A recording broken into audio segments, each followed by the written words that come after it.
আমরা 2013 সাল থেকে রাষ্ট্রের সংস্কারের গল্প বলে আসতেছি। সমস্ত রাজনৈতিক দল তাদেরকে সহায়তা করার জন্য প্রস্তুত ছিল। আপনি যেটা বললেন জনবিপ্লব না, কেবলমাত্র সমস্ত রাজনৈতিক দল হার্ট অ্যান্ড সোল তাদেরকে আসলে সমর্থন দিচ্ছে।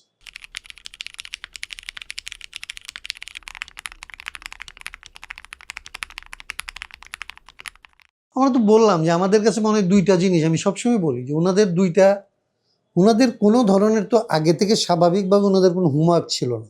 ওনারা জানে না একটা রাষ্ট্র কীভাবে পরিচালনা করতে হয়। একটা স্বাভাবিক রাষ্ট্র পরিচালনা করারও ওনাদের কোনো অভিজ্ঞতা নেই। একটা রাষ্ট্র সাধারণ স্বাভাবিক অবস্থা থেকে সে জাম্প করতে চাইতেছে, উল্লম্পন দিতে চাইতেছে, যে স্বাভাবিক ব্যবস্থাটা যেটা ছিল এখান থেকে সে নতুন ধরনের একটা রাষ্ট্র হইতে চায়। এর জন্য যে ধরনের হোমওয়ার্ক থাকা দরকার এটা এদের কারো ছিল না।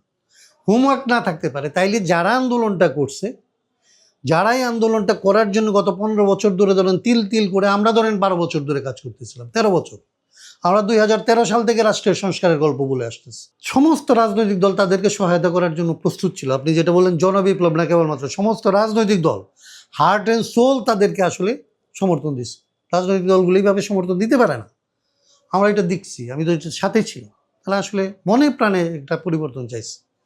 ওনারা নিজেদের কোনো হোমওয়ার্ক ছিল না, নিজেরা কিছু বুঝে নাই, নিজেরা কিছু করতে পারে নাই, এটা একদিক থেকে। আরেক দিক থেকে যাদের পরামর্শ ওনারা নিতে পারতেন, যারা পরামর্শ দেওয়ার জন্য ওনাদের কাছে প্রস্তুত ছিলেন, আমরা 12 তারিখে প্রথম মিটিং করছি ওনাদের সাথে। আমরা তখনও বলছি যে আমরা সমস্ত রাজনৈতিক দল আপনাদেরকে সহায়তা করার জন্য প্রস্তুত, আপনারা রাজনৈতিক দলগুলির সাথে বসেন, পরামর্শ নেন। ওনারা রাজনৈতিক দলগুলির সাথে এক রকমের দূরত্ব তৈরি করছে। ছাত্রদের একটা অংশের সাথে আসলে উনি যেটা বলছেন ওনার বক্তৃতার মধ্যে, উনি ছাত্রদের দ্বারা নিযুক্ত হয়েছে সেইটাও উনি মেন করে নাই। ছাত্রদের দ্বারা নিযুক্ত বলতে উনি ছাত্রদের কয়েকজনকে যাদেরকে উনি চিনে তাদের একজন নিযুক্ত রাষ্ট্রপ্রধান হিসেবে, আর এই সরকার প্রধান হিসেবে উনি কাজ করতে গেছেন। সেইটা দিয়ে তো এরকম পরিবর্তনের আসলে সম্ভব না। আসলে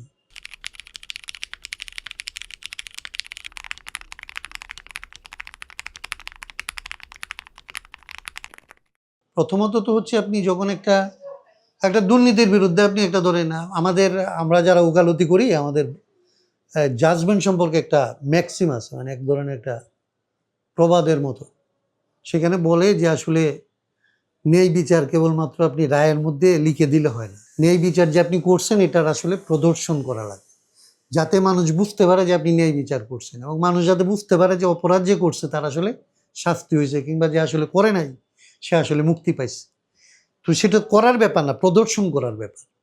রাষ্ট্র পরিচালনা, সরকার পরিচালনা, যখন আসলে এই সরকারটা আসছে হচ্ছে দুর্নীতির বিরুদ্ধে, ক্ষমতা এককেন্দ্রিক ক্ষমতার বিরুদ্ধে, স্বৈরতন্ত্রের বিরুদ্ধে, তখন যখন আপনি দায়িত্ব নিচ্ছেন তখন তো হচ্ছে আপনাকে একদম ধরেন, আমরা যেটা বলছিলাম যে আপনার ট্রান্সপারেন্ট হইতে হবে। আমরা প্রথম বলছিলাম 12 তারিখে আমরা বলছি যে আপনার গভর্নমেন্টকে ট্রান্সপারেন্ট হইতে হবে।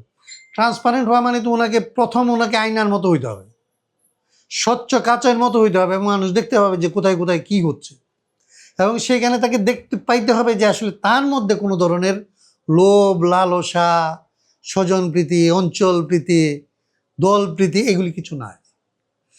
একজন রাষ্ট্র প্রধান কিংবা একজন সরকার প্রধান যদি এটা না হয়, তাইলে তার অধীনস্থ যারা আছে, যারা আসলে রাষ্ট্রের মধ্যে আছে, তারা কেন হবেন? তো সেই জায়গায় যেটা আপনি বলছেন এটার যুক্তি দিয়ে তারা অনেক কথা বলতে পারবে। এটার হয়তো ভুল ভ্রান্তি আইনের চোখে হয়তো বলবে যে এটা তো তেমন কোনো বেআইনি কিছু হয়নি, কিন্তু যেটা প্রদর্শিত হয়েছে সেইটা আসলে যে ইমপ্রেশন তৈরি করছে, এইটা ওনাকে আসলে কোনোভাবেই, ওনাকে এবং ওনার সরকারকে ভবিষ্যতের জন্য আসলে প্রশ্নের মুখে উনি ফেলে দিচ্ছেন। এটা থেকে উনি বের হবেন কীভাবে আমি জানি না।